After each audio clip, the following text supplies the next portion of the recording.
سلام بچه‌ها، خوش اومدین به این ویدیو. تا آخر این ویدیو با ما همراه باشین چون امروز اومدیم در خدمت سارا جان که میخواد برامون از تجربیات خودش در مورد زندگی و تحصیل در قبرس شمالی بگه. سلام، امیدوارم که خوب باشین. در خدمتتم عزیزم. مرسی عزیزم. اول تشکر میکنم بابت تایمی که گذاشتی. من میخوام یه سری سوالات ازش بپرسم که به عنوان کسی که اینجا درس خونده و زندگی کرده تجربیات دست اول خودش رو بخواد با ما به اشتراک بذاره که واسه خیلی‌ها که میخوان تازه بیان قبرس براشون خب خیلی مهمه که ببینن قراره با چه چالشایی حالا مواجه بشن، چه چیزایی قراره براشون پیش بیاد که یه آمادگی ذهنی و روانی واسش داشته باشن. خواستم که یکم بیشتر در مورد خودت بگی و اینکه چه دانشگاهی اینجا اپلای کردی و چه رشته‌ای خوندی و چه مقطعی.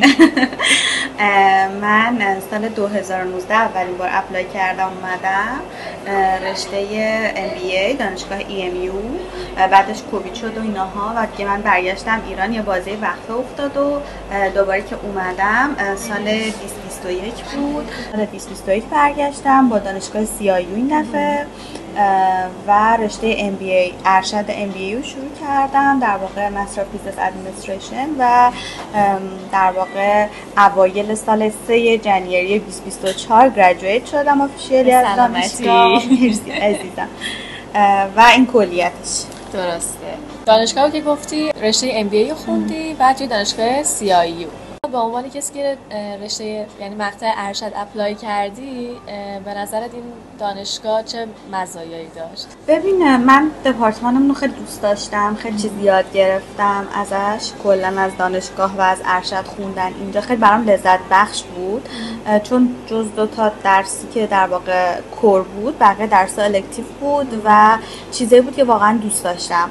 با انتخاب خودم خوندم، استادامون رو خیلی دوست داشتم، خیلی باهاشون اوکی بودم و کلا محیط کمپس محیط فرندلی بود و یکی از چیزایی که برای من تو دانشگاه مهم بود این بود که با آدما از بقیه نیشنام آشنا بشم و هم بتونم یه کامیونیکیت داشته باشم، همین که دوست پیدا کنم و اینها، و این واقعا توی CIU برام بود، خیلی بیشتر از EMU حتی اینو داشتم و اوکی بودم واقعا.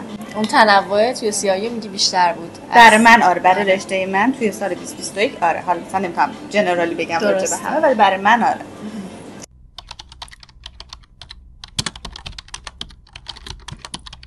ببین، کیفیت آموزشی رو موقعی میتونی مقایسه کنی که یه جای دیگه هم درس خونده باشی.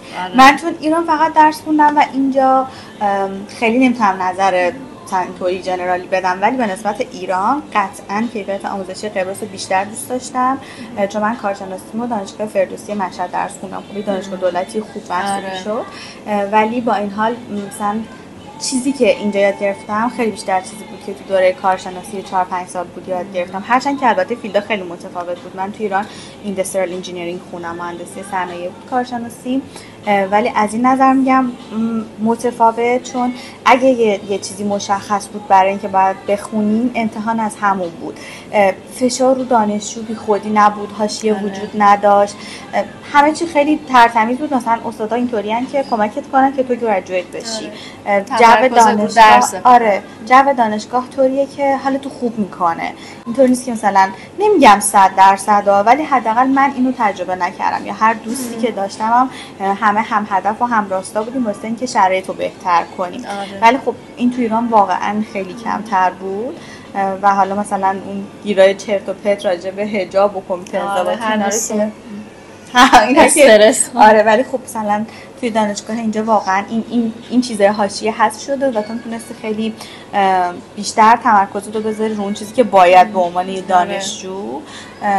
در مورد هزینه هم حقیقتا تقریبا کل دوره ارشدم شد نزدیک 3500 یا 3700 یورو کل دوره، البته با تز و سمینار با تز و سمینار و همه چیز.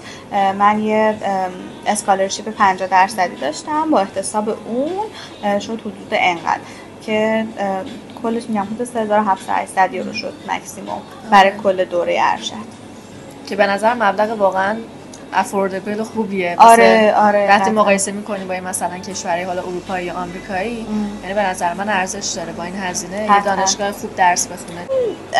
آره من اوکی ام باش، این که مثلا حالا یه سری داستانایی توش وجود داره نظری ندارم واقعا راجبش، ولی من مشکلی نداشتم و نخوردم هم تا این لحظه. درست. خب تا اینجا در مورد تجربه شخصی راجع به حالا دانشگاه و کورسایی که خونده بودی صحبت کردیم. الان میخواستم ازت بپرسم که با خود قبرس شمالی چجوری آشنا شدی و اصلا چی شد که راحت با اینجا تلاقی پیدا کردی؟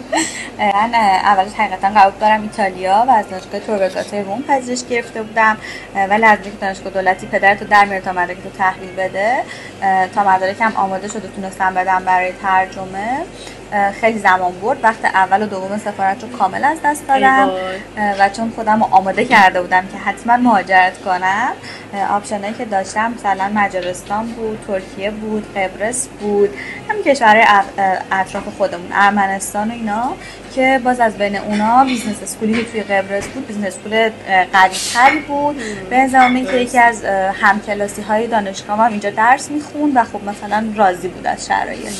یه پیش‌زمینه‌ای داشت. یه پیش‌زمینه آره از قبرس داشتم. حالا به نظرت برای کسایی که تازه واردن و اولین بار مثلا دارن میان قبرس و میخوان تحصیل بکنن، خیلی‌ها دغدغه خونه و خوابگاه دارن و سوال خیلی‌ها اینه که به نظرتون مثلا ما خونه بریم رنت بکنیم یا توی خوابگاه بمونیم توی مثلا حالا کمپوس دانشگاه؟ تو تجربه شخصی خودت چجوریه یا چی توصیه می‌کنی اصلا؟ من یه بازی رو اولی که اومده بودم توی خوابگاه بودم داخل دانشگاه، توی کمپس ایمی بودم و بعد مثلا خونه گرفتم و اینا و خب دوست خوابگاهی هم خیلی داشتم. من میگم اگه آندریجن در واقع میخوام برای کالج بیان یا حتی مثلا برای بچلر دارن میان و اینکه هنوز خیلی احتمالاً آداپته نیستن با محیط، نمیدونن چی به چیه، قطعا محیط خوابگاه براشون محیط سیف‌تر، راحت‌تر، سیف‌تر از نظر امنیتی منظورم نیست، از نظر اینکه یه نفر هست که جمعشون کنه، میان اتاقو تمیز میکنن، پول آب و برق و گاز نمیدی، خودش انجام میشه. آره و همه کارا در واقع خودش انجام میشه. ولی اگه مثلا توانایی اینو دارن که تنهایی زندگی کنن و از پس زندگی تنهایی بر بیان، یادشون نره خیلی کار رو باید انجام بدن، خونه خب قطعا هزینهش به نسبت خوابگاه کمتره کلا و خب ولی نگهداری داره دیگه و مسئولیت پذیری، واقعا مسئولیت پذیری میخواد چون مسئولیت زیادیه. یه دفعه مواجه میشی باهاش، میبینی که ای وای. مخصوصا تایم بچلر به خاطر اینکه درس‌ها خورده زیاده و بیشتر تایمو شما توی دانشگاه و سر کلاسی، بعد حالا باید هی تنظیم بکنین تایم تو که وقتی برگشتی خونه حالا یه کارا تو یه جوری انجام بدی که روز فردا میری دانشگاه 8 صبح به هم دیگه نخوره. این یعنی یه برنامه‌ریزی زمانی درست میخواد و مسئولیت پذیریه به قولی. بیشتر بستگی به شخص داره فکر میکنم. واقعا آره. و سن به نظرم خیلی عامل مهمیه تو این ماجرا. آره. از تجربیاتمون راجع به ماکارون میخوام بهتون بگیم، خیلی بدمزه بود. حالا من نزدیک کوفت میداد. سلامتی. نظر شما؟ افتضاح بود. حالا خودش بد نیست، قابل خوردن، خیلی شیرینه، خیلی زیاد. اینا خالی بود اینجا، هیچکی نبود. خالی و بدمزه. One eternity later, 3 days later, 12 seconds later. خب بریم سراغ سوال بعدی. میخواستم بپرسم که آیا بعد از اینکه فارغ التحصیل شدی برای کشور دیگه هم اپلای کردی و مدرکی که خب میخوام بدونم برای حالا ارشد گرفتی چه ارزش بین‌المللی داشت و آیا مثلا این به تو کمکی کرد یا نه؟ حقیقتا بعد فارغ التحصیلیم نبود، در حین تحصیلم بود، ترم آخرین، هنوز گریجویت نشده بودم. برای اکانومیک یونیورسیتی آف برلین اپلای کردم برای دکترای بیزنس و پذیرشمو گرفتم، هیچ مشکلی نبود. آره به مثل ددلاین دادن واسه اینکه دوباره آیلتس بگیرم. آیلتس داشتم دیگه ولی قطعا اکسپایر شده بود، مال سال 2019 و اینکه مدارک و ترانسکریپت و اینا رو براشون آماده کنم بفرستم که دیگه درگیر کارهای دفاع هم بودم و خیلی چیز نبودم واسه اینکه بخوام برام، ولی می‌خواستم اون اعتماد به نفس رو بگیرم، مطمئن باشم که میشه، برای همین کار کردم. آره هیچ مشکلی هم نبود، ولی خب حالا هنوز تو پروسه‌ای که دوباره بخوام اپلای کنم نیستم چون کم درگیر مقاله و کار و اینا هم فعلا تا ببینم چی پیش میاد. ولی خب خیلی مهمه با اینکه حین تحصیلم بودی تونستی که مثلا حالا پذیرش رو به نحوی بگیری. کاندیشنال دادن و میگم یه تایمی بهم دادن که تو اون تایم مدارکی که میخوان رو براشون کامل کنم. خیلی عالی. بریم سراغ سوال بعدی. به نظر چه افرادی نباید بیان قبرس درس بخونن؟ چه افرادی نباید بیان؟ اول بگم آدمایی که بدون تحقیق میخوان فقط فرار کنن قبرس جای مناسبی نیست. کسی که واقعا توانایی گوگل کردن رو نداره بره چک کنه ببینه قبرس کجاست، دانشگاهی که میخواد بره کجاست، نه تنها قبرس، هیچ جایی براش مناسب نخواهد بود. اینا همون آدمایی هستن که هر جای دنیا میرن ناراضی هم. مثلا قبرس میان میگن شبیه دهاته، نمیدونم دانشگاهش اینجوریه اونجوریه. قبرس جزیره است، در حد یه جزیره باید ازش توقع داشت، نه در حد آمریکا و نیویورک. و این آدما قطعا نباید بیان قبرس، چون میان وایب منفیشون رو با خودشون میارن و باعث میشن یه نفری که واقعا دنبال سرکوه پیشرفته نتونه. و اما چه کسایی باید بیان قبرس؟ آدمایی که مثل من حالا اپلای کردن به وقت سفارت نرسیدن یا مثلا به خودشون قول دادن که حتما زودتر برن، یا آدمایی که دنبال سرکوه پرتابن. واقعا از قبرس میتونی راحت تر بری. نمیگم سفارت همه کشورها توی قبرس شمالی هست، ولی سفارت خیلی از کشورهای اروپایی رو میتونن از طریق نیکوزیا به راحتی برن. کانادا اینجا نیست ولی آمریکا هست مثلا، اونم همینطور میتونن اپلای کنن برن.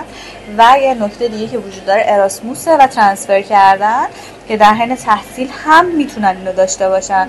مثلا رشته هایی رو برن که میتونن. مثلا یکی از دلایلی که من سال 2019 EMU رو انتخاب کردم این بود که اون سال EMU کورس مشترک، در واقع درس مشترک داشت با دانشگاه وارویک انگلستان که خب وارویک 4مین دانشگاه دنیاست از نظر رنکینگ و تو سال اول رو اینجا میخوندی، سال دوم رو میتونستی ترانسفر کنی بری وارویک. که خب مثلا من خودم دیگه به سال دوم نرسیدم به خاطر اینکه حالا کووید شد و این داستانا و اینکه اسکالرشیپی که اینجا داشتم اونجا نمیتونستم بگیرم. هزینه‌اش برام واقعا زیاد بود، به پوند انگلستان بود.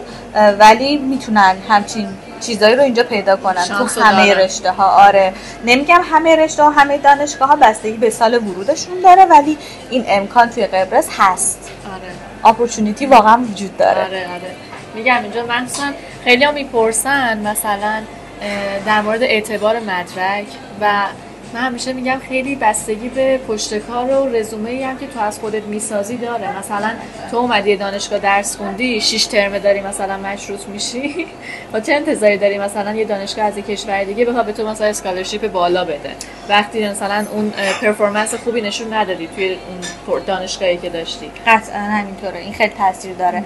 من تو کارشناسی اصلا درس نمیخوندم، نمرم افتضاح، چون از دانشگاه متنفر بودم. واقعا فردوسی مشهد شبیه حوزه علمیه بود، جدی دارم میگم به خدا راست شبیه حوزه علمیه بود واقعا دانشگاه ما تو مشهد و من ازش متنفر بودم. واقعا هم درس نمیخوندم، 1000 سال طول کشید تا کارشناسی رو تموم کنم. ولی ارشد که اومدم اینجا انقدر درس خوندن برای من جذاب بود، انقدر مثلا دانشگاه رو دوست داشتم و مثلا یه همکلاسی داشتم، چند همکلاسی که خیلی با هم جور بودیم و خیلی به هم کمک میکردیم تو درس خوندن. مثلا یه رقابت سالم شیرین بین ما وجود داشت که نفر اول دوم سوم گروهمون بودیم. آخرام هر ستایمون با نمره‌های بالا به ترتیب همون نفر اول دوم سوم گروهمون گریجویت شدیم و معدلمون هم بالاست. من الان معدلم 3.70. خیلی خوبه تو ارشد مخصوصا 3.70 گریجویت شدم و بعد گریجویشنم هم دارم همچنان مثلا مقاله کار میکنم با استادم داخل انگلیسه، دارم مثلا باهاش مقاله کار میکنم، میتونم ارتباطمو قطع کرده باشم و خب قطعا مطمئنم که اگه قرار باشه حالا پی اچ دی شروع کنم هر جای دیگه ای یا حتی همینجا با شرایط خوب میتونم این کارو انجام بدم. این خیلی مهمه تا اینکه بچه‌ای که میان توی تنم پارتی و مهمونی و خیلی چیزا غرق میشن بعد میگن غیبت چه می‌خوادی دقیقاً درس نخوندی. دقیقاً همین جوریه، یعنی جو و وایبی که هست و این حرفا رو هم از کسی میشنوی که دقیقاً چند ترم فقط داره میفته مثلا فورچونتلی منم دقیقاً وقتی که اومدم اینقدر جو حال دانشگاه خوب بود، رابطه استاد با شاگردا خوب بود، اینا همش خودشون سعی می‌کردن بهت کمک بکنن، سوال میپرسیدی با صبوری مثلا استاد به جواب میداد. میگم اینقدر همه چی مثبت بود که تو اصلا خواه نخواه ترغیب می‌شدی بشینی مثلا پای کتاب درس تو بخونی. جای اینکه بخوای حالا کارهای دیگر رو بکنی. این خیلی ارزشمند بود به نظر منم. دیگه معدلم بالا بود وقتی که فارغ التحصیل شدم، خرخونه دانشکده‌ام بودم، ولی واقعا از پروسه لذت می‌بردم. اصلا نه اجباری بود که بشینم اونقدر درس بخونم و اینکه میگم خود استادام انقدر خوب همیشه توضیح میدادن که من سر کلاس دقیق میشستم گوش میکردم، اصلا نصف راهو رفته بودم. جزوه ها رو مثلا در حد مرور کردن و اینا من میخوندم. درس بخونیم پشت این دانشگاه هم بد نگین. پشت کار داشته بستگی به خدا آدم. خب بریم سراغ کلام آخر رو. هر چی دلت تنگت میخواهد بگو. تحقیق کنین بعد مهاجرت کنین. مهاجرت کردن برعکس چیزی که از بیرون میبینیم کار خیلی آسونی نیست.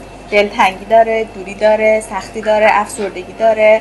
اینجا فرش قرمز، نه تنها قبرس، هیچ جای دنیا فرش قرمز برای ما پهن نکردن. تلاش پشت کار و مداومت پشت سر هم میخواد همین. و واقعا میگم هیچ جای دنیا برای ما فرش قرمز پهن نکردن. و تحقیق کنید قبل رفتن، تو رو خدا تحقیق کنید، خواسته هاتون رو بشناسین، بعد مهاجرت کنین. حالا هر شکلی از مهاجرت که مد نظرتونه، واقعا فقط همینه که به نظرم خیلی مهمه. آره خیلی همینا چیزایی که گفتی خیلی کلیدی و مهمه که واقعا باید به نظرم هر کسی بهشون توجه کنه، هر جای دنیا که میخواد اپلای کنه، نه صرفا مرسی که تا اینجا ویدیو با ما همراه بودین. امیدوارم که پاسخ سوالاتتون رو گرفته باشید. اگه بازم سوال دارین حتما کامنت بذارید. در ضمن اینستاگرام سارا رو هم فالو کنید. اینستاگرام من خواهش می‌کنم فالو کنید. یه دونه پیج جدید زدم و توش قراره از مهاجرت بگم، از اپلای کردن بگم و چیزایی که واقعا به دردتون میخوره، نه صرفا راجع به قبرس، هر جای دیگه‌ای که بخواید برید قطعا نیاز به این تجربه ها دارین. تجربه شخصی خودمه، این زیرم براتون میگم بذاره که تجربه دست اول. کلی هم خبر خوب داریم براتون. حتما فالو کنین و سابسکرایب تا ویدیوهای بعدی پیگیر باشید دیگه. بای بای. Bye, have a great time.